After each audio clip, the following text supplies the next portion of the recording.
But जिस तरीके से एक स्पेकुलेशन है कि क्या 20 जुलाई का प्रोटेस्ट जो है वो स्टैंड है या कमाल साहब के ना, उसमें कोई चेंज नहीं होगा। ना मुस्तफा कमाल साहब ये चाहते कि उसमें कोई चेंज होता। यहाँ तक कि मुस्तफा साहब की तबीयत अचानक 11 तारीख को बहुत ही ज्यादा खराब हो गई थी।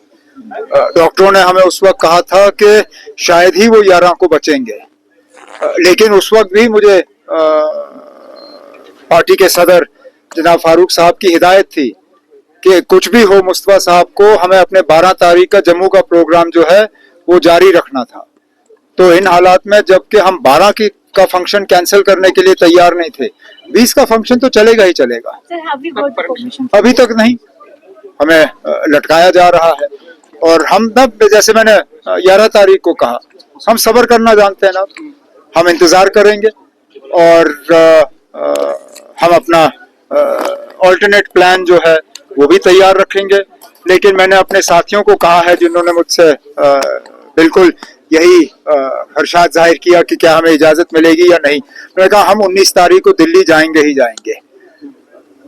हमें जंतर मंतर की इजाजत नहीं मिलती, बैठेंगे वहां पे मशवरा करके देखेंगे क्या करना है, लेकिन हम 19 तारीख को दिल्ली जाएंगे।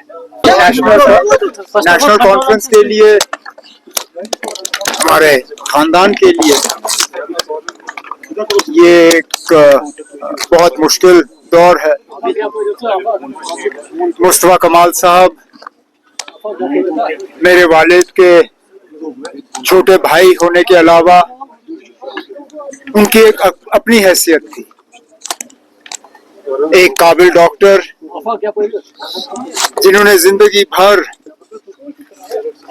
गरीबों के इलाज में एक रोल अदा किया। यहाँ तक कि जब वो खुद जम्मू कश्मीर के सेहत के मंत्री थे, सेहत के वजीर थे, तब भी उन्होंने टंगमर्ग में अपना जो मुफ्त क्लिनिक वो चलाते थे, उस क्लिनिक को चालू रखा और हर हफ्ते वहां जाते थे और टंगमर्ग और आसपास के इलाकों के जो गरीब रहने वाले थे उनकी जो है वो इलाज किया करते थे।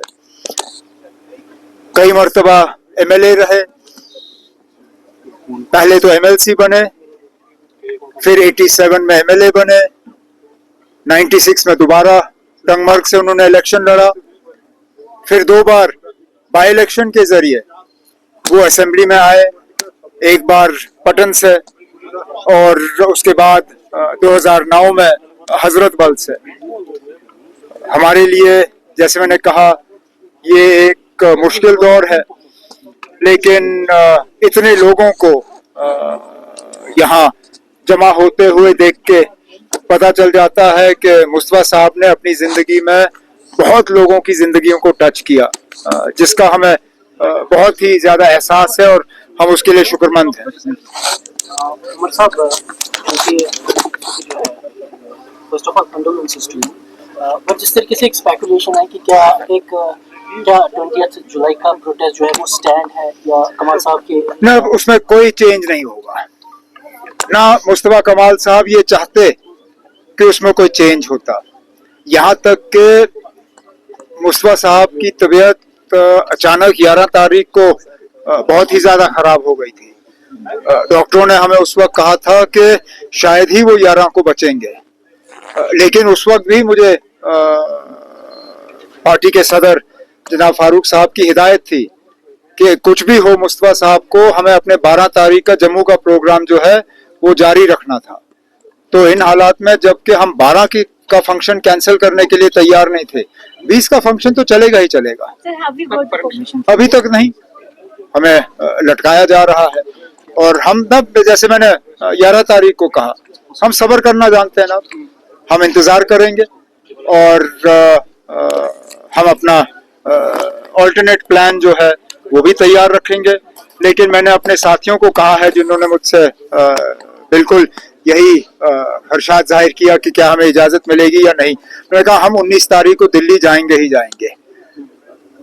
हमें जंतर मंतर की इजाजत नहीं मिलती, बैठेंगे वहां पे मशवरा करके देखेंगे क्या करना है, लेकिन हम 19 तारीख को दिल्ली जाएंगे। ओके, चले। राइट वेस्ट कर